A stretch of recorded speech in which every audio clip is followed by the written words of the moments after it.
Sur le parvis de l'hôtel de ville, les drapeaux ont été mis en berne juste après l'annonce de la mort d'Antoine Ruffnac. Pour l'actuel maire Édouard Philippe, celui qui l'a précédé de 1995 à 2010 a marqué sa vie et son époque. Quand un homme disparaît et que autour de lui, très largement, ceux qui l'ont connu et ceux qui l'ont moins connu sont émus et disent sans aucune espèce d'hésitation qu'il a marqué son temps, qu'il a marqué son époque, qu'il a marqué la ville dans laquelle il s'était engagé, on peut mesurer le succès d'une vie. Et la vie d'Antoine Ruffnac, elle a été très réussie.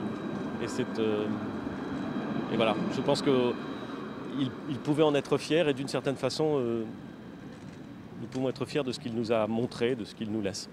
La députée Agnès Firmin-Lebaudot a grandi politiquement aux côtés de l'ancien maire. Elle lui rend hommage. Le Havre perd un grand homme. Le Havre perd la personne par qui notre ville a trouvé la renaissance.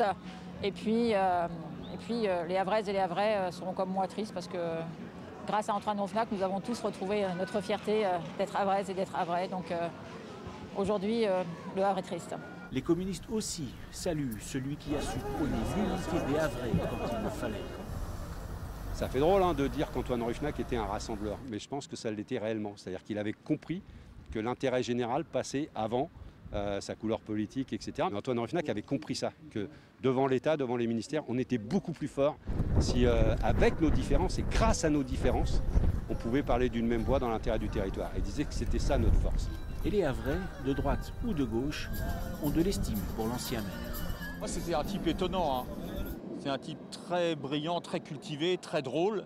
Preuve, on ne connaît pas la date des obsèques d'Antoine Ruffnac.